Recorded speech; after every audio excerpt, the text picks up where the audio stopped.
¿Qué tal, mis estimados amigos y seguidores de esta página de asesoría y defensa jurídica para la familia? De igual manera, les envío un cordial saludo a todos mis seguidores de mi canal de YouTube, donde también este video se transmitirá posteriormente en ese canal. Quiero agradecerles esa atención que ha tenido hacia mi persona, así como también de seguirnos todos los días lunes y todos los días miércoles en un horario de 6 a 7 de la tarde para difundir temas de carácter familiar, temas que son de gran interés para las personas, temas que en un momento dado ayudan mucho a las personas para que de esa forma puedan satisfacer sus dudas. El día de hoy quiero platicar con ustedes un tema muy interesante sobre el cual me han hecho diversas consultas, máxime en estos días, y que de verdad son las preguntas más frecuentes que hacen día con día. Y quiero enfocarme como tema general el referente a la pensión alimenticia. ¿Cuántas preguntas, cuántos comentarios existen al respecto sobre este tema tan interesante como es el de la pensión alimenticia? Preguntas de que cuándo tienen derecho a una pensión alimenticia, cuál es la cantidad que tengo que recibir por concepto de alimentos, en qué momento puedo reclamarlo, qué pasa si ahora ante esta circunstancia extraordinaria que se ha presentado de la pandemia, la persona que está obligada a dar alimentos no me quiere dar, cuánto le corresponde a cada hijo recibir por concepto de alimentos, quiénes son los que tienen derecho a esos alimentos. Resulta que estuve casada con la persona durante muchos años y no me da nada de alimentos, o me casé bajo el régimen de separación de bienes y alegan de que no me corresponde nada. Una serie de cuestiones que de verdad resulta muy interesante ver que cómo este tema, que a la vez para nosotros los abogados, que son el pan nuestro de cada día, porque todos sabemos que la mayoría de los juicios que se llevan es en materia de alimentos, y atendiendo a esta circunstancia extraordinaria de pandemia que se está llevando ahorita a cabo, quiero hacerles del conocimiento a todas las personas que aquí el Consejo Profesional de Abogados, Lex Semper, Consejo Profesional de Abogados, y su servidor, que es el director del mismo, hago un llamado a toda la población, a las personas en general, que los que tengan necesidad de tramitar sus juicios de pensión alimenticia y que pues ahorita ante esta circunstancia de pandemia se les dificulte pagar los honorarios de un abogado, nuestro despacho ofrece el servicio pro bono a todas aquellas personas de escasos recursos que requieran iniciar un trámite de esta índole. Por tal motivo los convoco desde este momento a todas las personas para que quienes tengan necesidad de presentar alguna demanda de alimentos, tengan necesidad ahorita de que se les lleve a cabo este tipo de trámites y que no puedan satisfacer los honorarios de un abogado porque les resultan muy onerosos, nosotros hacemos ese trámite de forma gratuita. Nuestro despacho se compromete con la comunidad y se compromete con todas las personas para ayudarles en este trámite.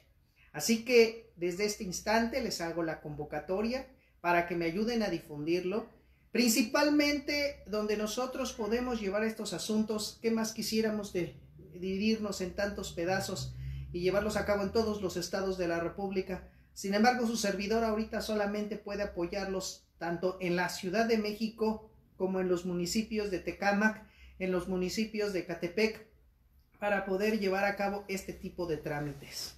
Entonces, si en algún momento alguien quisiera colaborar con su servidor para poder llevar este trámite en algún otro estado de la República, adelante, lo podemos apoyar, pero pues es necesario que ahorita nos comprometamos con la gente.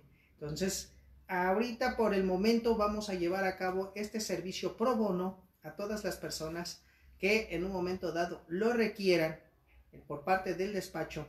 Solamente se van a hacer algunos gastos, se van a invertir en algunos gastos para su trámite, pero en cuanto a los honorarios del abogado, estos no se van a cobrar. Por esa circunstancia los invito para que nos ayuden en este tema, para que nos ayuden precisamente a difundirlo y que las personas que que tengan necesidad de hacer este tipo de trámites, pues nos busquen y con gusto los podemos atender. Vuelvo a insistir, solamente ahorita por el momento en los municipios de Ecatepec, Tecámac, en el Estado de México y en la Ciudad de México también.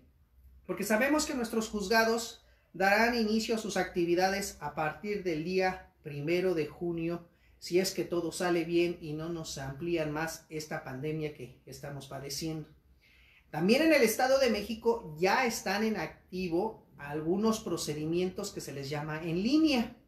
Sin embargo, no es para todos los asuntos. En general podemos hablar que se tratan de asuntos de cuantía menor y principalmente donde no hay casi controversia. Estamos hablando de procedimientos judiciales no contenciosos o también trámites de divorcio, pero divorcio voluntario.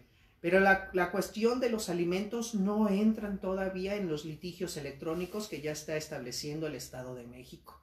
Ahorita solamente se están enfocando a jurisdicciones voluntarias, trámites como aclaraciones de acta, como declaraciones de identidad, como aspectos de dependencia económica, pero solamente procedimientos muy específicos, por lo tanto no pueden todavía llevarse a cabo todos los procedimientos. Muchas personas son lo que me han consultado, dicen: licenciado, ¿cuándo van a empezar a trabajar los juzgados en materia de alimentos? ¿Ya pueden llevar mi asunto? ¿Ya podemos presentar la demanda? Ahorita todavía no podemos llevar a cabo esa presentación de la demanda porque se nos complica, dada la circunstancia de que nuestros tribunales no están ahorita trabajando al 100%. Y como no están trabajando todavía en ese rubro, pues se dificulta en este aspecto poder en un momento dado manejar esos puntos, y que por esa circunstancia ahorita lo único que podemos hacer es apoyarlos para poder empezar a redactar sus demandas, empezar a redactar los escritos correspondientes que vamos a presentar ante los juzgados en el momento en que estos comiencen a elaborar. Esto es también muy importante que lo tengan en claro, porque sabemos la gran carga de trabajo que viene después de esta pandemia. Una carga de trabajo que se acumula por estos más de 2 meses que están sin laborar los juzgados, y que como consecuencia pues las controversias no dejan de suscitarse. Por eso es que debemos de estar preparados para el regreso, y por esa circunstancia es que convoco a las personas que requieran de este servicio que les estoy proponiendo, y con mucho gusto les podemos ayudar a hacer los trámites que les estoy indicando. Pero bueno, vamos a empezar de lleno, vamos a empezar a platicar sobre este tema que les digo nos atañe y que se refiere precisamente a la pensión alimenticia. Una de las preguntas siempre torales que me hacen al momento de consultarme es: licenciado, ¿cuánto me toca de pensión alimenticia? ¿Cuánto es la cantidad que establece la ley para que yo pueda en un momento dado recibir una pensión alimenticia? ¿Por qué? Pues porque mi marido dice que él nomás me puede dar el mínimo, que no puede darme más allá de lo que en un momento él se está comprometiendo a otorgar, que porque no tiene trabajo, que porque ahorita lo despidieron. Entonces, por esa circunstancia, él puede dar lo que se le dé su regalada gana, o definitivamente no dar una cantidad. Fíjense que atendiendo ahorita a la problemática que se está presentando en la actualidad, esto no significa que los deudores alimentarios puedan excluirse de pagar la pensión alimenticia. Esto es muy importante. Lo que no se puede negociar, lo que es, ahora sí que para nada se puede transigir, es el de dar pensión alimenticia. Claro, tu deber es dar la manutención correspondiente. Por ser padre, por ser madre, es un deber natural que tú tienes por este simple solo hecho de ser padre o ser madre. Lo que va a negociarse, lo que ahorita se puede estipular, es lo referente a la cantidad que se va a dar por esa manutención. Pero no, nada de que no puedo darte pensión, no tengo trabajo, no seas, ahorita está la situación muy complicada, así que por el momento no te voy a dar nada. No, eso no se vale. ¿Por qué? Porque el menor o el acreedor alimentario tiene necesidad de tener esa manutención para poder sobrevivir. Si en sí el deudor alimentario supuestamente deja de dar la pensión para que él a sí mismo pueda sobrevivir, con mucha mayor razón se tiene que dar lo necesario a la otra parte, al acreedor alimentario, porque él tiene más necesidad en razón de que no puede valerse por sí mismo para poder obtener los recursos necesarios y poderse mantener a sí mismo. Esto lo hablo principalmente tratándose de menores de edad. Pues los menores de edad no pueden realizar una labor donde se les permita obtener ingresos. Por esa circunstancia es que se les otorga una cantidad o una manutención en especie, dependiendo como sea, para poder satisfacer sus necesidades. ¿Y cuántos deudores alimentarios ahorita, aprovechándose de la pandemia, están escudándose para dejar de dar lo que se comprometieron a dar o lo que en un momento dado el juez fijó? Los juzgados, tanto del Estado de México como de la Ciudad de México, están activos solamente para aspectos de pensión alimenticia, pero no para que se presenten demandas. Única y exclusivamente están en activo para poder recibir los billetes de depósito de los deudores alimentarios que tienen que comprometerse mes con mes a pagar la manutención correspondiente. Por esas circunstancias que se quedaron juzgados de guardia. Estos juzgados no están tramitando para nada procedimientos. Solamente están dándole el trámite a los billetes de pensión alimenticia o en su caso a las cuestiones que tengan que ver con el pago de los alimentos o la consignación de los alimentos. No más. Por eso es que les comento que ahorita todavía no están funcionando totalmente estos juzgados, pero están de guardia los mismos. Así que, deudores, si ustedes en un momento dado dejan de dar la manutención correspondiente, el día de mañana cuando se reactiven las actividades, entonces van a tener problemas, porque el deudor alimentario, el acreedor alimentario puede ir con la autoridad jurisdiccional y requerirles de pago. Y si ustedes no tienen cómo acreditar que por las circunstancias extraordinarias que se presentaron dejaron de dar la manutención, solamente invocan la situación de pandemia para decir no pude dar, no es suficiente, porque es importante acreditar ante el juez cuál fue la circunstancia en específico que te impidió cumplir con la obligación alimentaria. Mas no significa que nada más por la situación de pandemia digas que no puedes dar. Claro que tienes que dar. Y si a lo mejor no pudiste dar la cantidad que se te fijó o el porcentaje que se te estableció, pero sí tienes el deber de establecer lo posible que pudieras tener para que ese acreedor alimentario no se quedara sin la manutención correspondiente. Esto es muy claro, porque les digo que ahorita se están presentando ese tipo de asuntos, ese tipo de asesorías que me están estableciendo. Y bueno, ha generado que ahorita, porque no están en activo los tribunales, también cuántas personas, principalmente las mujeres, porque son más consultas que recibo de mujeres, donde me hacen esos cuestionamientos de una forma hasta angustiada. No saben cómo hacerle, no saben qué hacer, a dónde acudir, porque dicen, pues no tengo con qué sostenerme, licenciado, también me quedé sin trabajo, o también estoy ahorita sin percibir ingresos, trabajo tal vez sí lo haya, pero ahorita no percibo ingresos. ¿Cuántas personas ahorita trabajan al día? Y sobre lo que eso obtienen es con lo que se mantienen. Entonces yo sé que tanto de un lado como del otro, pues tienen esas dificultades, pero no pueden escudarse en que no tengo para darte y pues ahora a ver cómo le haces, porque también está en esa misma circunstancia está la otra parte. Vamos a suponer que estamos hablando de menores de edad y ambos progenitores, pues tienen que hacerse cargo del menor. Y si la madre, que es por regla general quien se queda la mayoría de las veces con la manutención, con la guarda y custodia de los hijos, pues ella está cumpliendo ya con ese deber de darles el cuidado, la protección, las atenciones que requieren, y por eso tienen la guardia y custodia. Pero el otro progenitor, pues por esa circunstancia, tiene que otorgar una cantidad o un porcentaje de sus ingresos para satisfacer esa cuestión alimentaria. Esto es muy importante que se tenga presente porque ambos están cumpliendo esa función. Y si ahora la madre está desempeñando adecuadamente esa función de guarda y custodia y es el progenitor, quien no puede dar la pensión alimenticia, pues quien está incumpliendo en principio es el progenitor, que no está otorgando los alimentos. Ya comenté, no es que no se deba de dar los alimentos, lo que no está en negociación es si debo o no debo dar. No, eso no está en negociación.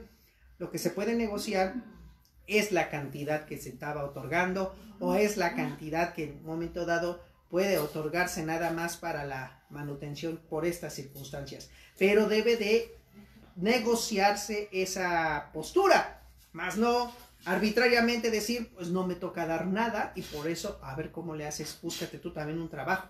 Sabemos que ahorita para encontrar trabajo pues es complicadísimo porque las actividades, que si no es que casi todas ya se están limitando, y sabemos que el día de mañana, el día viernes, sábado y domingo, esto de la pandemia llegará a su punto máximo, y es por esa circunstancia que hasta por ahí se está diciendo que van a dejar de trabajar supermercados, van a dejar de trabajar tiendas de mercado sobre ruedas, o sea, los tianguis y muchas cosas que se están ahorita mencionando. No sé si sea cierto, pero ya se está circulando en las redes sociales ese tipo de cosas, pero mientras sean peras o manzanas, pues hay que estar nada más prevenidos.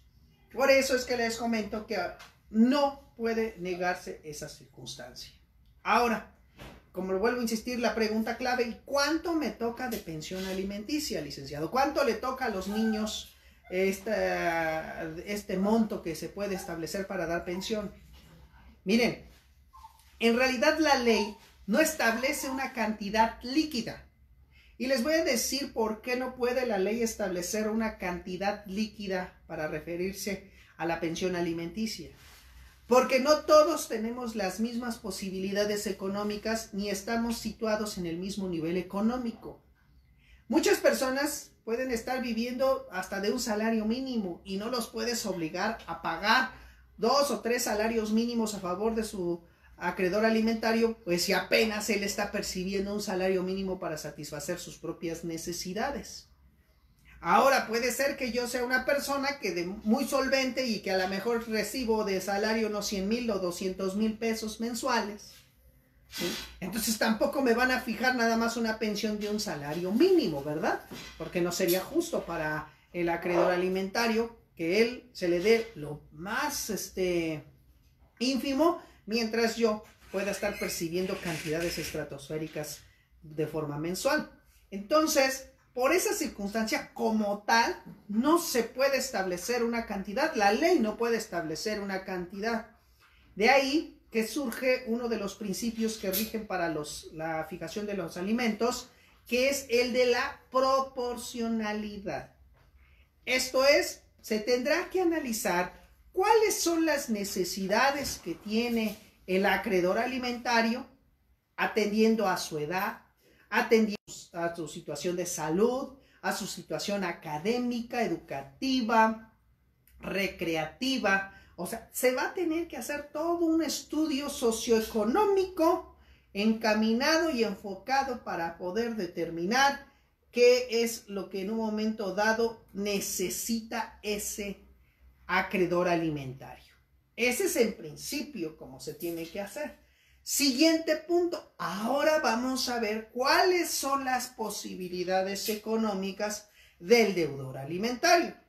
Si es una persona que vive de 1 o 2 salarios mínimos diarios, pues no le vamos a fijar una pensión donde tenga que dar a lo mejor 10,000 pesos mensuales, porque a lo mejor sus ingresos no les dan esa posibilidad. Puede ser que tenga los ingresos, como les acabo de decir, por ejemplo, ahorita de un salario mínimo. El salario mínimo, si no me mal recuerdo, anda como entre 110 a 115 pesos aproximadamente. Multiplíquenlo por 30, que son los del mes de calendario. y estamos hablando como de unos 3,500, no, como unos 3,500 pesos mensuales. Entonces, si yo apenas percibo 2 salarios mínimos mensuales y me quieren poner una pensión alimenticia de 10,000 pesos mensuales, pues no, se rebasa considerablemente mis posibilidades económicas. Entonces, ¿qué es lo que tengo que hacer? Pues también demostrarle al juzgado cuáles son las cantidades de dinero que yo percibo y con eso se establezca una cantidad pues acorde a lo que se puede otorgar.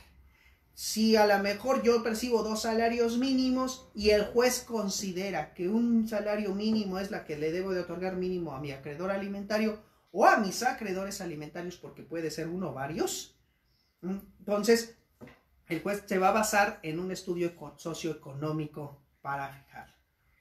Ahora, es muy importante señalar que, como muchos saben, al momento de presentarse la demanda de alimentos, desde ese momento se le solicita al juez de lo familiar o al juez civil, dependiendo quién es el que resulte competente para manejar este tipo de asuntos, que también se fije una pensión alimenticia provisional mientras dura todo el procedimiento. Y ahí es donde tenemos muchos problemas. ¿Por qué? Pues porque eso sí, va a criterio de cada juez el fijar esa pensión provisional. Muchos jueces pueden darte mucho, otros te pueden dar menos, y ahí es donde también nosotros como abogados, ¿qué hacemos? Jugamos según el son que nos toquen, es como vamos a llevar el procedimiento. ¿Esto a qué me refiero? Pues que si a mí veo que a mi cliente le otorgaron una pensión alimenticia provisional muy alta, pues lo que a mí me conviene es, uno de dos, retrasar lo más que se pueda ese asunto para que siga percibiendo esa cantidad provisional, o en su caso, poder en un momento, que no se le notifique al demandado y que se quede uno con esa cantidad en específico. Esto trae como consecuencia que a veces cuando los demandados no son notificados de la demanda de alimentos, pues muchos no se enteran dónde se radicó el asunto, solamente saben que ya les están descontando o saben que en un momento están obligados a dar una pensión provisional, y eso tiene que hacerlo todo el tiempo que dure el procedimiento. Ahí es donde nosotros, puede ser, como les digo, que nos vaya bien, como puede ser que nos vaya mal. Entonces, estoy hablando ahorita, quiero aclarar que estoy hablando de la Ciudad de México y del Estado de México, porque hay estados de la República que en efecto sus legislaciones establecen unos porcentajes ya determinados, que yo también estoy un poco en desacuerdo con esos porcentajes. Volvemos a lo mismo, porque la ley no puede llegar a establecer a rajatabla cuál es lo que se tiene que otorgar y cuál es lo que no se tiene que otorgar. Porque vuelvo a insistir, si en un momento dado estamos hablando de que a lo mejor por cada acreedor alimentario se debe dar un 10%, un 15%, un 20%, ¿se imagina si yo llegara a tener 5 acreedores alimentarios y a cada uno le pudiera tocar el 20%? Estamos hablando del 100%, y entonces también el deudor alimentario se podría quedar sin ingresos. ¿Y eso qué ocasionaría? Pues que no pueda cumplir con esa obligación. Nadie está obligado a lo imposible, principio jurídico elemental. Por ello es que aquí en la Ciudad de México todavía no podemos llegar a ese aspecto. No podemos llegar así a establecer tan a rajatabla, establecer un porcentaje o establecer una cantidad en específico. Pero bueno, volviendo a lo que le estábamos diciendo de la pensión alimenticia provisional. En el caso de esto, pues vuelvo a insistir, cada juez lo determina según a su leal saber y entender, valga la expresión. ¿Por qué? Porque en efecto, cuando ustedes meten su demanda y piden una pensión alimenticia provisional, hay jueces que dicen, fíjale un 15% por cada acreedor alimentario. Si vas por uno, te fijan un 15%. En ocasiones me ha tocado que juzgados que dicen, no, pues gírale un 30%. Fíjale un 30%. En ocasiones hay juzgados que, como no pueden determinar si esta persona tiene un trabajo y por tal motivo pueda llegar a determinarse cuál es su capacidad económica, pero dice, mínimo le debemos de dar lo mínimo. Entonces fija un día de salario mínimo. Hay veces que dicen, bueno, pues es que hay 2 acreedores alimentarios. Ah, fíjale, 2 salarios mínimos. Ese es el problema. O puede fijar muy baja la pensión provisional o la puede fijar muy alta. Entonces ahí es donde tenemos problemas. ¿Por qué? Pues muchas personas, tanto de la parte actora como de la parte demandada, los actores dicen, es muy poco. El acreedor siempre dice, me hace falta más. El demandado que dice, no es cierto, me pusiste demasiado. A ver, señoría, ¿cómo es posible que si bien es cierto no tienes elementos para fijar la pensión, pero me pongas salario mínimo y medio por 2 acreedores alimentarios? Cuando a lo mejor si yo nomás estoy ganando un día de salario. Muchas veces eso es lo que más me encuentro. No todos podemos gozar de las mismas posibilidades económicas. Estamos viviendo todavía en un país que no todas las personas tienen las mismas posibilidades de acceso a un trabajo y que muchas veces también tienen que trabajar de forma independiente. Hay quienes sí tienen esas posibilidades económicas para dar 1 o 2, 3 salarios mínimos, pero hay quienes definitivamente no lo pueden otorgar. Y ahí es donde también tenemos que analizar con mucho detenimiento esta circunstancia. ¿Por qué? Porque mientras sean peras o manzanas, como les digo, se tiene que cumplir esa pensión provisional, porque si no, el deudor alimentario se puede someter a diversas sanciones por parte del tribunal y en su caso hasta ejecuciones, porque ahí está determinado. Por ello, es muy importante saber impugnar a tiempo también esas pensiones alimenticias provisionales.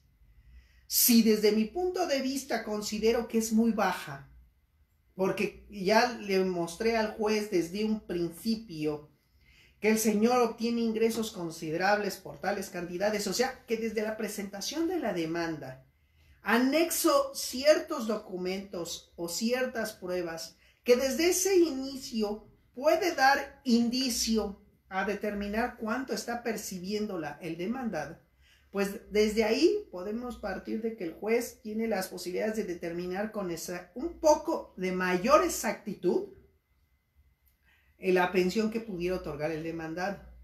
Pero si también es el demandado el que recibe esa orden del juez y a lo mejor se le impone un porcentaje alto o se le impone también una cantidad que no puede cubrir, pues también tiene que impugnar esa decisión del órgano jurisdiccional. ¿Y por qué lo debe de impugnar? Porque si no lo hace en los términos que marca la ley, esto se considera que está siendo aceptada esa fijación de la pensión y al rato no quieras venir a tratar de modificarla cuando tú tuviste la oportunidad de hacerlo y no lo hiciste. Quiere decir que en cierta forma consentiste el acto, estuviste de acuerdo porque yo te di la orden desde hace un mes y desde hace un mes te notifiqué y desde hace un mes no dijiste nada. Y ahora es cuando vienes a decirme que no puedes pagar esa pensión y que no la pudiste pagar desde el día en que te la fijaron, pero no te opusiste, no hiciste el medio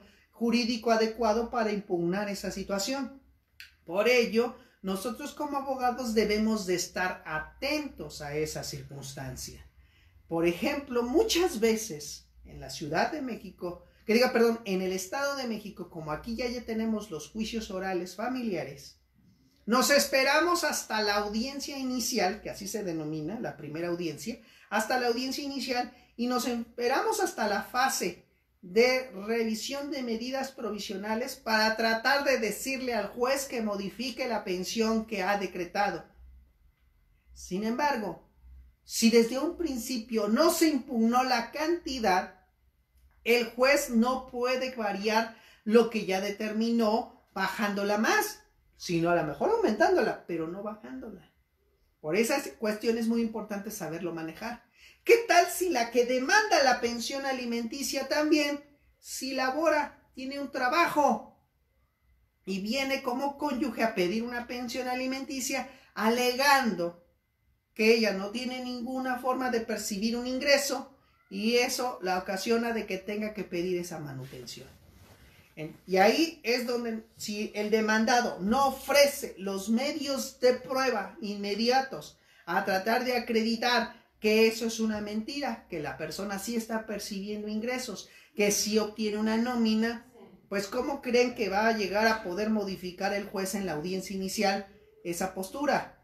De ahí esa circunstancia que les comento, de que se debe de establecer con claridad cuál es la situación que se va a llevar al respecto. Por eso es que nosotros como abogados tenemos que conocer muy bien los procesos. Debemos de saber cuáles son los medios de impugnación adecuados, en qué momento los vamos a hacer valer y cuál es el aspecto que nos conviene. Porque como les digo, también me ha tocado asuntos donde los deudores alimentarios les fijaron esa pensión alimenticia desde hace 10 años, desde que era menor de edad, y ahora que vienen con su servidor para que quieren que les cancele esa pensión alimenticia, resulta que nunca fue notificado, o sea, nunca se llevó el juicio, nunca se inició el juicio, solamente se presentó la demanda y con base en la pensión provisional es como se estuvo otorgando la manutención correspondiente. Esto les pasa mucho a las personas que tienen un trabajo fijo. Ah, bueno, ya me llegó el descuento, pues ya ni modo, tengo que pagar y pues ya. Y no se presentan al juzgado, y también la otra parte, la actora o el actor, no notifica la demanda de alimentos, y mientras sean peras o manzanas, se sigue todo ese trámite. Y así se sigue. El expediente se archiva, pasando los años, y hasta que llega la mayoría de edad el acreedor alimentario, es cuando el deudor dice, oye, pues yo ya quiero que me cancelen la pensión, porque este cuate ni trabaja, ni estudia, y todavía lo tengo que seguir manteniendo con los descuentos que me están realizando. Entonces, cuando revisamos el expediente, vuelvo a insistir, nos percatamos que nunca se inició el juicio. ¿Y ahí qué se tiene que hacer? Pues tenemos que continuar el asunto, contestar la demanda, claro, con hechos que actualmente se han presentado. Si bien vamos a contestar los hechos del pasado, pero en la actualidad este muchacho ya no necesita la manutención, porque durante el tiempo que se me fijó la provisional hasta el momento que él adquirió la mayoría de edad, yo he cumplido. Así que ya ahorita se ha dado por terminada esa necesidad porque ya es mayor de edad. Y de esa forma se desahogan las pruebas y el juez dicta una sentencia ordenando como consecuencia que ya no procede la pensión y se cancele la provisional que se fijó desde un inicio. Eso es lo que también muchos colegas me han consultado. Licenciado, es que nunca se inició el juicio, ¿cómo le hacemos? También cuántas personas me dicen, ni siquiera sé quién es el juez que me fijó la pensión, ¿cómo le hago para saberlo? O hasta en ocasiones me ha tocado ver que se pierden los expedientes de alimentos, pero la pensión provisional sí se fijó. ¿Y qué hay que hacer? Reponer los autos. Esto es trascendental en este tipo de cuestiones y por eso es importante que sepamos qué hacer al respecto. Por ello es que ahorita lo recomendable es que nunca dejen de contestar las demandas. Y si ustedes, deudores alimentarios, ya les fijaron una pensión provisional, contesten su demanda, acudan al juzgado que les fijó esa pensión alimenticia provisional para que puedan hacer todos los actos de defensa y de una manera definitiva se determine cuál es la que les corresponde otorgar. De igual forma, para los acreedores alimentarios es muy importante que si no están conformes con la pensión provisional fijada, se continúa el juicio y se desahoguen las pruebas adecuadas para poder determinar la capacidad económica del deudor alimentario, así como las necesidades del acreedor alimentario. Ahí es donde nosotros tenemos que estar muy atentos en ese aspecto y no solamente dejarlo al ahí y se va. También qué pasa en los procedimientos de divorcio, que es donde también se puede establecer una pensión alimenticia provisional. Pues hay que darnos cuenta de que si nada más se quedó determinada esa pensión alimenticia como provisional en el procedimiento única y exclusivamente de divorcio, había otro procedimiento que dar, o otro paso que dar, que era el de la formulación de pretensiones en el caso del Estado de México. Y allá en la formulación de pretensiones, si no se dijo nada, hay que exhortar al juez a que deje como definitiva la pensión que se fijó de forma provisional. Allá en el Estado de México, si ustedes, en su caso, no continúan el procedimiento, o sea, bueno, no formulan pretensiones, que es decir, todo aquello que no estuvieron de acuerdo en un principio durante el trámite de divorcio y en la fase ya de litigio, podríamos decir, no formularon la demanda como debió de haber sido, sino que la dejaron pasar, el juez tiene la obligación de convocar a una audiencia que es la principal y en esa audiencia resolver con lo que tiene sobre la cuestión de la pensión alimenticia, la guardia y custodia, el régimen de visitas y convivencias y sobre esos puntos que las partes no se hayan puesto de acuerdo. Porque si no, lo dejan abierto. Y al dejarlo abierto, si ustedes también no le dicen al juez que se pronuncie al respecto, pues se queda ahí, en el limbo. Y al ratito, cuando nosotros vienen y dicen, licenciado, quiero que me ayude a cancelar la pensión alimenticia, ahí es donde tenemos el problema. ¿Cómo lo cancelamos? ¿Cómo lo vamos a hacer si en su caso nunca nos dijeron que, bueno, más bien nunca se presentaron al juzgado a poder en un momento, ¿cómo les diré? Hacer las oposiciones correspondientes con respecto de lo que está sucediendo. Jamás se presentaron a hacer alguna contradicción, jamás se presentaron tampoco a deducir sus derechos y ahora después de 5 o 6 años ya se les ocurre venir a hacer valer esos mismos.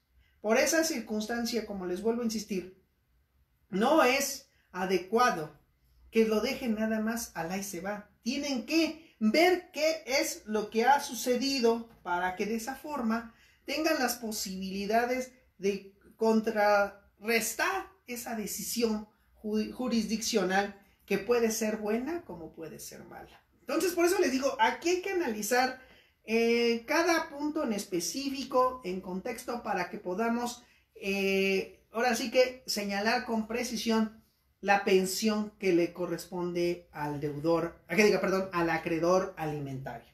Voy a empezar a ver aquí algunas cuestiones que ya me están formulando y para que podamos seguir con el tema que hemos planteado.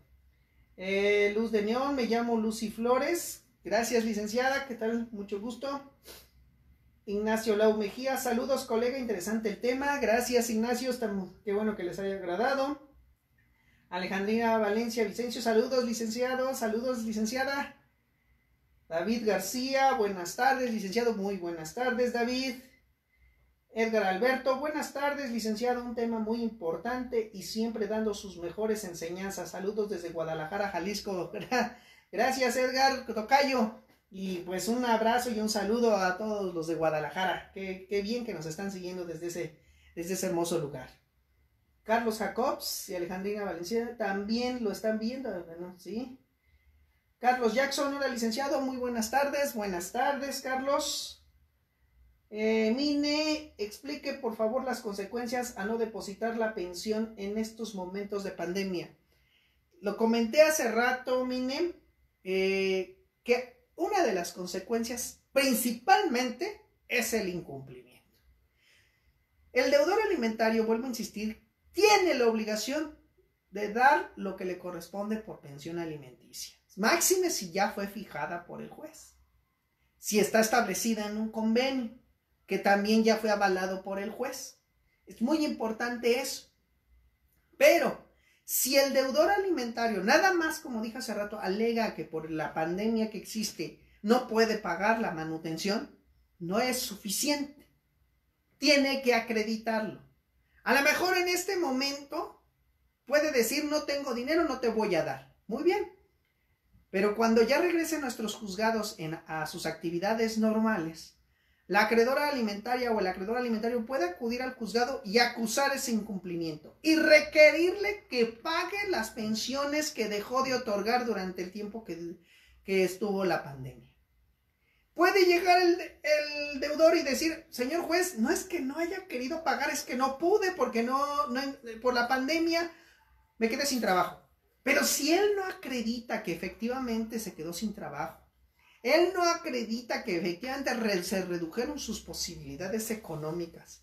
Y sobre todo que se presentó esta circunstancia de fuerza mayor donde a él le afectó. Porque no podemos hablar en general que porque ahorita están suspendidas las actividades, que sí, sabemos que están suspendidas, pero hay que ver cuáles son los ingresos que dejó de percibir, porque a lo mejor, ¿qué tal si tenías ahorros? ¿Qué tal si tenías otra forma de obtener ingresos? No necesariamente en la labor que te desempeñabas. Muchas personas ya ven cómo están todavía trabajando, buscando la manera de obtener ingresos. No se están quedando nada más esperando que Dios les dé a ver qué les da, o que el gobierno dice que les va a dar, y sabemos que el gobierno ni da nada, ¿sí? Porque no les está regalando nada al gobierno, lo que les está ofreciendo son créditos, no les está ofreciendo dinero para salir de adelante, les está diciendo te doy un crédito y ya tú me lo tendrás que pagar. Entonces volvemos a lo mismo, si no somos productivos de alguna otra manera, pues no vamos a obtener ingresos. Entonces hay personas que sí están siendo productivas, entonces el juez le va a decir, ¿en qué te dedicaste durante ese tiempo? No tuviste ingresos, pero da la casualidad que ya está fijada una pensión, y si tú no acreditas que efectivamente tus ingresos fueron disminuidos, que en tu caso te afectó considerable la pandemia y de verdad hasta a lo mejor tuviste que cerrar tu negocio por el que estabas laborando, entonces no puedes venir a decir que nada más por la pandemia no pudiste pagar. Si como no acreditaste, estás obligado a pagar lo que dejaste de otorgar. Inclusive el acreedor alimentario puede plantear una planilla de gastos, o más bien, perdón, una planilla de todos los ingresos que se dejaron de percibir por concepto de pensión alimenticia, y como ahora sí ya está líquida la cantidad, se le puede requerir al deudor, y como consecuencia, si no lo paga, hasta se le ordenan embargo de bienes suficientes para el pago de la pensión alimenticia. Y todavía cuidado, porque queda abierta la vía penal. Está el delito de incumplimiento de obligaciones alimentarias. Como tú no diste pensión alimenticia, también pudiste haber cometido un delito.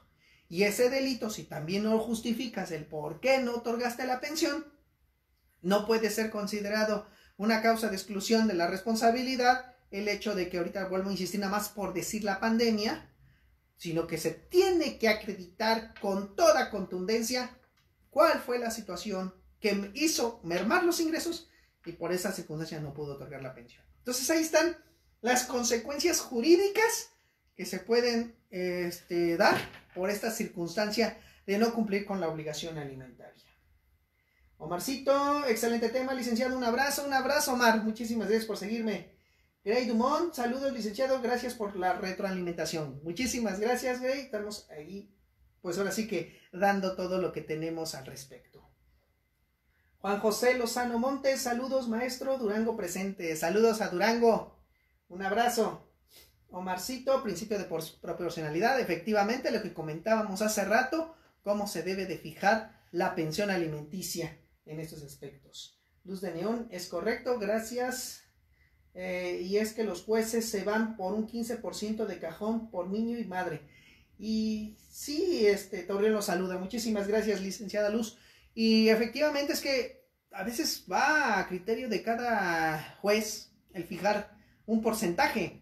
Muchos se van exactamente por el 15%, que vuelvo a insistir, no hay pues una orden legal por parte de la ley para decir que se fije ese porcentaje. Es un criterio que se ha venido manejando desde hace mucho tiempo por una jurisprudencia que existió hace más de 20 años, si no me equivoco, más de 25 años, sobre cómo se fijaba la pensión alimenticia y se estableció por porcentaje. Fue un criterio que estableció los ministros de la Suprema Corte y de que ahí se basaron hasta la fecha los jueces para seguirlo estableciendo.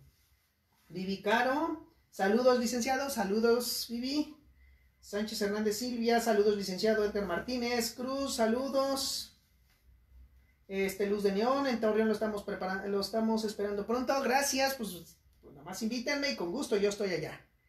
José Antonio Resines Sánchez, buenas noches, saludos, doctor Venezuela Caracas, muchísimas gracias, saludos a Venezuela, miren nada más que bueno que nos ven desde ese bello país.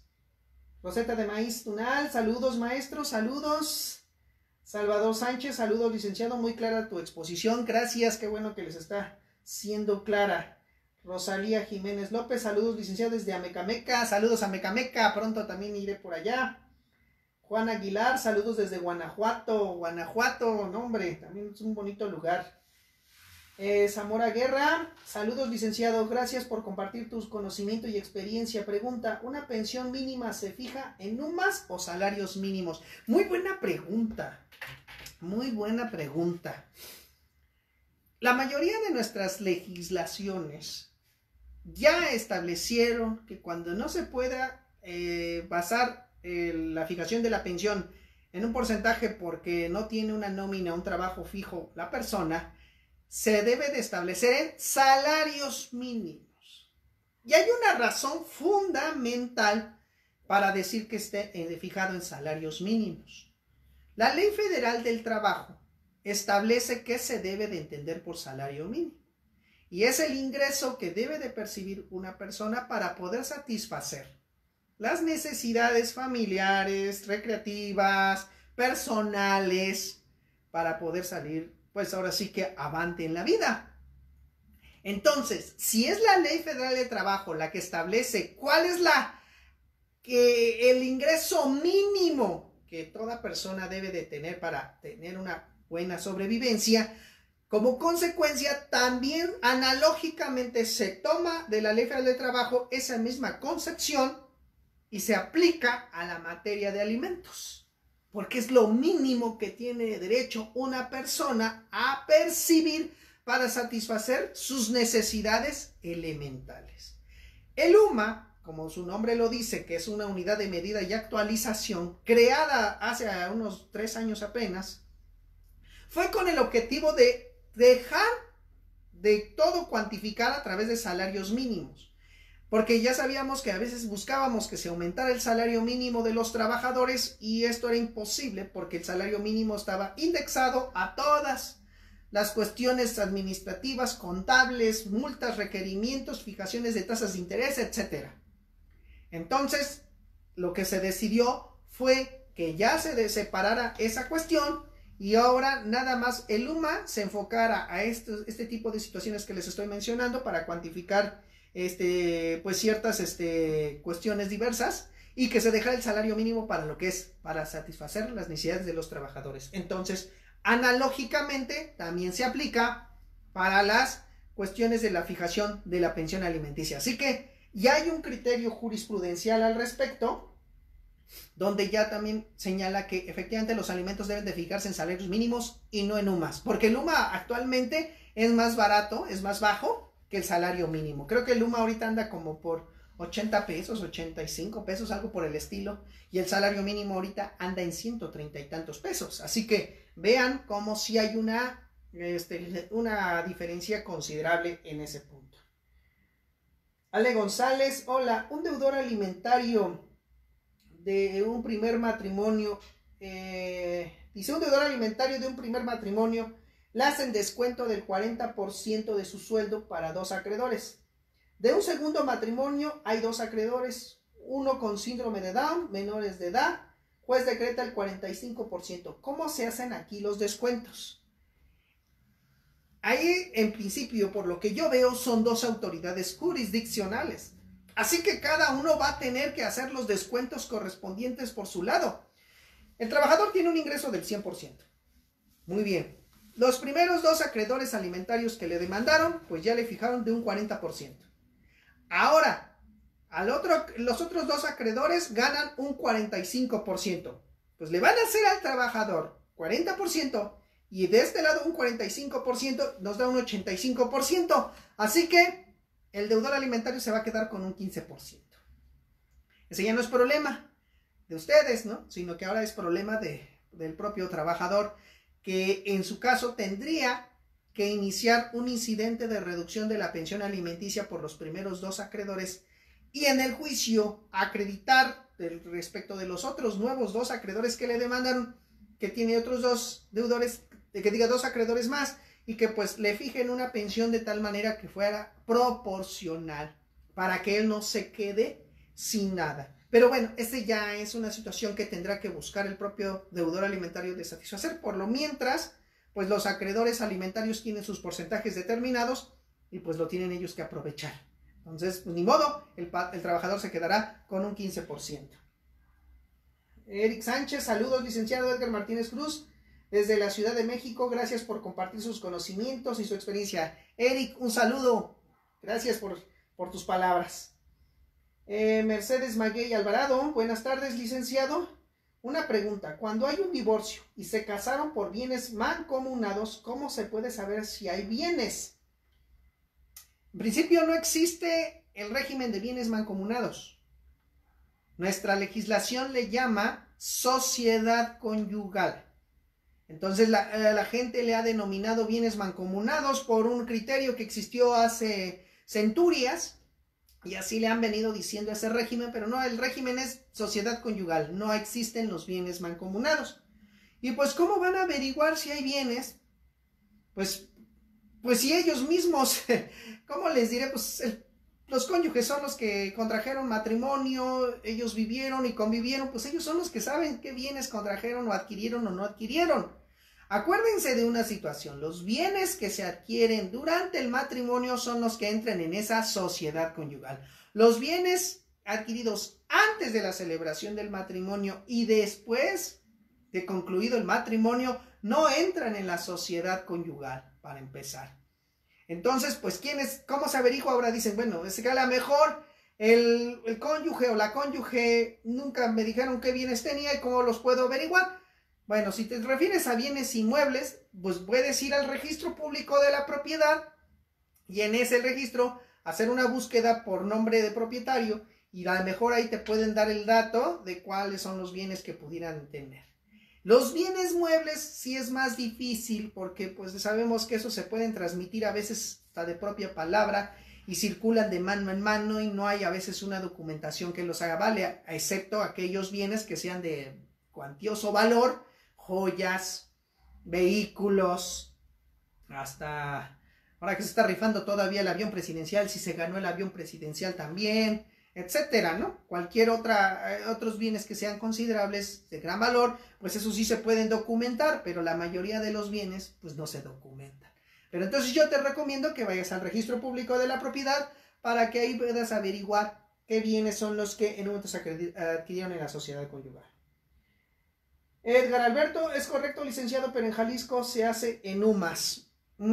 Pues sí, pero pues si en un momento dado alguien se ampara, los acreedores alimentarios se amparan porque el UMA es más barato que el salario mínimo, ténganlo por seguro que lo pueden ganar. Hasta si la ley dice que se fije en UMAS, pues esa ley puede ser considerada hasta inconstitucional, porque les digo que hay un criterio jurisprudencial. Después se lo subo aquí a la página, estén atentos aquí en la página de Asesoría y Defensa Jurídica para la Familia, para mis amigos de YouTube.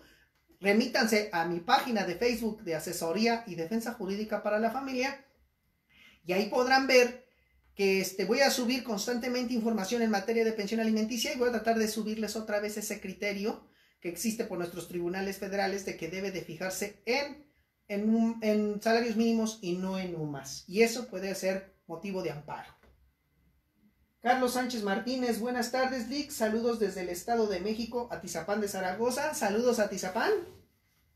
En lo personal me ha tocado ver que lo establecen en UMAS, que en la actualidad su valor es de 86.88 pesos. Efectivamente, como pueden ver, no rebasan y no llegan ni a los 90 pesos. Y sí, por eso vuelvo a insistir, hay algunos que todavía lo fijan en UMAS, pero si ustedes analizan, en el caso del Estado de México es muy clara, ahí se está violentando la norma, porque el Código de Procedimientos Civiles de la ciudad, del Estado de México, dice que se debe de fijar en salarios mínimos. No tengo ahorita el artículo, pero es en la parte referente al juicio oral familiar, después del 5.1 en adelante, ahí está establecido con claridad que el juez debe de fijar mínimo en salarios mínimos, fijar la pensión alimenticia cuando no tiene otra forma de cuantificarla. Entonces, ahí eso de establecerlo en UMAS es hasta ilegal porque está violentando la norma jurídica. Entonces, ahí les doy ese dato. Jazmín Daniel, saludos Jazmín. Mirna Pérez, buenas tardes, licenciado Edgar. Buenas tardes, Mirna. Edgar Alberto, es correcto, licenciado, qué bueno que te sirvió la respuesta. Ale González, gracias. Manuel Ponce, buenas tardes Manuel. Y bueno, pues ahorita creo que esos son los comentarios que tengo al respecto. Como pueden ver, hay mucha tela que todavía podemos cortar sobre este tema de la pensión alimenticia, porque les digo, día con día surgen criterios nuevos, modificaciones a la ley. No todos los estados de la República, ni siquiera todos los países regulan unánimemente la pensión alimenticia. En el caso, por ejemplo, de la Ciudad de México, como les digo, aquí en el Estado de México sí dice con claridad que lo mínimo que se debe de dar por cada acreedor alimentario es el salario mínimo, a diferencia de la Ciudad de México, que no establece ese precepto como tal. Allá se habla de que se tiene que analizar la cuestión de la proporcionalidad, analizar las posibilidades económicas del deudor alimentario, las necesidades económicas del acreedor alimentario, para que de esa forma se pueda establecer una cantidad en específico. Pero allá, por ejemplo, en la Ciudad de México se le da mucha fuerza a los convenios que celebran las partes, y si así establecen a veces que un peso es lo que debes de dar y la otra parte lo acepta, a veces los jueces lo aprueban. Pero aquí en el Estado de México me ha tocado que no, los jueces ahí se meten y se involucran y dicen, no, es que esa cantidad es muy baja, esa cantidad no se puede establecer porque no es justa para el acreedor alimentario, y hacen que en su caso se aumente el porcentaje o se aumente la cantidad que se ha establecido, por las mismas circunstancias de que ahora con este principio del interés superior del menor, que por regla general la mayoría de las veces son los que reclaman pensión para los menores, pues también en ese aspecto se tiene que pronunciar. David García me dice, Lic, en un divorcio por cualquier régimen, ¿se tiene que dar pensión alimenticia al excónyuge? Qué buena pregunta, precisamente por eso quise responderla y quise que esta pregunta sacarla ahorita en este momento al aire, porque era el siguiente punto que quería tratar. Efectivamente, la pensión alimenticia entre cónyuges.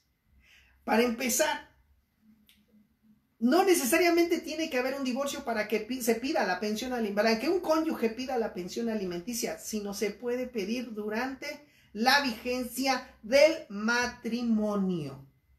Esto es, si yo estoy casado o la señora está casada, dice, pues ¿a poco le puedo pedir alimentos a mi cónyuge? Claro que se los puedes pedir, porque hay una disposición del Código Civil que dice claramente que los cónyuges deben de darse alimentos. Entonces, si se deben de dar alimentos, por esa circunstancia, deben también, en un momento dado, tienen la posibilidad de demandarse esa pensión alimenticia y fijarse cuáles son sus necesidades, cuáles son las causas por las cuales la está requiriendo, y de esa manera también el juez fija una cantidad. Ahora, hay un detalle nada más también que quiero tocar. Si bien es cierto, la ley dice, hay esa posibilidad, pero también hay criterios nuevos donde dice que para fijar la pensión provisional de los cónyuges, el cónyuge que la esté solicitando, no basta con que exhiba nada más el acta de nacimiento. Para él no opera esa presunción de que el que pide los alimentos es porque los necesita. No. Sino el cónyuge que quiera pedir esos alimentos tiene que acreditar previamente que efectivamente requiere sus alimentos. Esto es, para poder pedir la pensión alimenticia, dice, debe dedicarse a tareas exclusivas del hogar, al cuidado de los hijos o a la administración del mismo, del hogar. Si estos no se acreditan, cualquiera de estos aspectos no los acredita el cónyuge, no le fijan la pensión alimenticia. Es necesario que se acredite cuáles son sus necesidades. Enfocado al divorcio, es lo mismo. El cónyuge que ya se quiera divorciar, o al otro cónyuge también dice, bueno, pues yo me dediqué a esas tareas durante el matrimonio, tengo derecho a una pensión alimenticia, y esa pensión alimenticia se debe de otorgar por el mismo tiempo que duró el matrimonio. Se han olvidado muchos abogados de esta circunstancia. ¿Por cuánto tiempo dura la pensión alimenticia entre cónyuges? Por el mismo tiempo que duró el matrimonio. O antes, si la cónyuge o el cónyuge que tiene esa pensión a su favor contrajo matrimonio o hasta ya está haciendo vida con otra persona, está celebrando un concubinato. O también porque ya empezó a laborar. La pensión alimenticia se otorga por una cuestión de necesidad. No es para que también muchas personas piensan que con eso se van a hacer ricos y que con eso ya no van a trabajar. Algunos se aprovechan de esa circunstancia, ¿verdad? Y así lo llevan a efecto.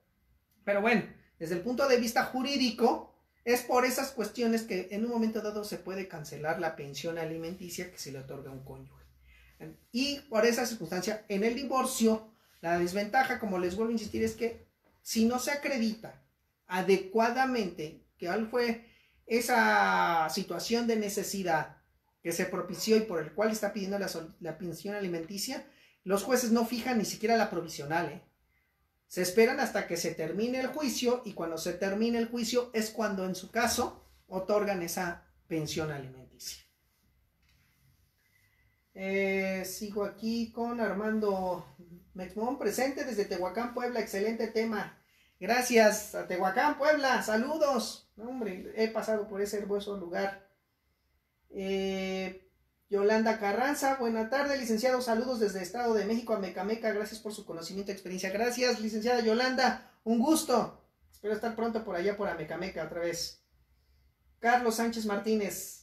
Es el artículo 5.43 del Código de Procedimientos Civiles vigente en el Estado de México, el cual establece que se debe determinar la pensión en salarios mínimos. Saludos, licenciado. Ahí está. Gracias, Carlos, por el dato. Ahí está, artículo 5.43. Así que mis colegas que estén en el Natizapán y se les fijan en UMAS, vean, está violentándose el 5.43. Así que cuando se los fijen de esa manera, pueden hasta impugnarlo porque no está cumpliéndose con lo que marca el Código de Procedimientos Civiles. Manuel Ponce, ¿qué pasa si en un divorcio incausado en el Estado de México la cónyuge reclama alimentos y en los 5 días siguientes al promover la controversia no los reclama? Para empezar, volvemos a lo mismo que estaba yo comentando. Si en los 5 días que son de la formulación de pretensiones no reclama la pensión alimenticia, no los vuelve a reclamar, el juez tiene que señalar una audiencia, la audiencia principal, y resolver sobre ese punto de la solicitud de la pensión alimenticia. Y si la cónyuge que solicitó esa misma no presentó pruebas o no hay pruebas con las cuales se determine que los requiere, no se le conceden los alimentos. Esto es muy importante que lo tengan así presente. No es que se le va a tener por desistida, no, jamás. Solamente lo que va a hacer el juez es resolver con las pruebas que ya tiene desde el procedimiento de divorcio. Y si nada más fue la petición y no se fundamentó con un medio de prueba, entonces, pues el juez, ¿qué crees que va a hacer? Va a resolver diciendo que no procede la misma. Entonces, así es como en un momento dado se puede dar por terminada esa controversia. Marco Aurelio Meléndez Valderas, buenas tardes, licenciado. En el Estado de México, se me fue la pregunta, permítame. En el Estado de México, en un incidente de liquidación de sociedad conyugal, inmueble y auto, en rebeldía, la esposa tiene la posesión de la casa, el señor tiene el vehículo, pero vive en otro lado. Hay condena líquida de alimentos sobre 1,5. El juez no aceptó la propuesta de partición que se planteó de que la señora se quedara con el inmueble en el entendido de que con ello se tenían por pagados los alimentos. Ya estando determinado en sentencia que la propiedad de la casa era 50%, se hace referencia a que las partes deberán estarse al dictamen de un perito partidor. En ningún momento el juzgado dice que debe de ser del tribunal. Incluso en una audiencia la actora contrata al perito evaluador. No encontramos partidor. Y no llega por el tráfico. En la audiencia se hace del conocimiento tal circunstancia y nos señala nueva fecha. Comparece el perito, exhibe dictamen y en la audiencia la secretaria de acuerdos ordena que el dictamen sea rendido por el perito del tribunal. Incluso la juez en turno me dice a grandes rasgos, pues siga acumulando las pensiones vencidas, requiere el pago de pensiones vencidas. Sin embargo, el inmueble, si bien hay contrato de compraventa, esta no está inscrita en el registro público de la propiedad. Bueno, pues ahora sí que ahí tendrán como, es una forma de poder tener como compensar la pensión alimenticia, ¿no? Puede ser que con eso vayan generando, pero una cosa es la liquidación de la sociedad conyugal y otra cosa es la pensión alimenticia fijada. En la liquidación de la sociedad conyugal, lo que se va a determinar es cómo se van a repartir el bien y san se acabó. Pero si tú estás acumulando las pensiones alimenticias, después promueves un incidente de cuantificación de pensiones caídas y como consecuencia te puedes ir al embargo, etcétera, y lo puedes compensar con lo de puedes llegar a un acuerdo con el demandado para compensarlo con el valor del inmueble y de esa manera se puede establecer que a lo mejor lleguen al 50% igual y ahí se pueda compensar esta situación. Pero es una cuestión totalmente diversa, ¿eh? No hay que confundirla, pero pues puede llegar a que ese te sirva como un medio de presión para que se ponga el valor del inmueble en entredicho y de esa forma puedes obtener una ventaja con respecto de la liquidación de la sociedad conyugal. Sol Rey, saludos licenciado, gracias por compartir sus conocimientos. Gracias Sol. Marco Aurelio Meléndez Valderas, en el caso planteado no se toma en cuenta la rebeldía tanto en el divorcio como en los incidentes. La rebeldía es porque no quiso comparecer, pero no significa que se le va a tener por aceptado las cosas en los términos que se está indicando. Acuérdense que en el Estado de México, a diferencia de la Ciudad de México, que dice que en la Ciudad de México se va a tener por contestar en sentido negativo si no se contesta la demanda. En el Estado de México hay que atender a la forma en que se realizó la notificación. Si la notificación se entendió directamente con el interesado, se le va a tener por confeso. Si no fue directamente con el interesado, fue con a través de otra persona, se le va a tener por contestar en sentido negativo si no contesta la demanda. Pero aquí estamos hablando de un planteamiento de divorcio. Y en este planteamiento si se presentaron o no se hayan presentado, pero aquí por eso se les da la oportunidad de que formulen pretensiones en el término de 5 días. Y si no, así lo ordena el Código de Procedimientos Civiles, que las pretensiones no formuladas hacen que se tenga que resolver con lo que hay en el expediente y con eso el juez tiene que dar su sentencia final. Y Manuel Ponce, gracias licenciado, saludos desde Naucalpan. Gracias Manuel, saludos a Naucalpan. Pues bueno, como siempre, el tiempo no es nuestro mejor aliado. Ya, como siempre, quisiéramos resolver más cuestiones, pero vuelvo a insistirles, yo estoy aquí para servirles. Cualquier duda, cualquier cuestión, cualquier manifestación que quisieran plantearme, estoy a la orden en este aspecto. Vuelvo a reiterar, para los que no me vieron desde el inicio, que nuestro despacho Lex Semper, Consejo Profesional de Abogados, está llevando a cabo ahorita el servicio pro bono en favor de las personas que no tienen recursos para tramitar sus pensiones alimenticias.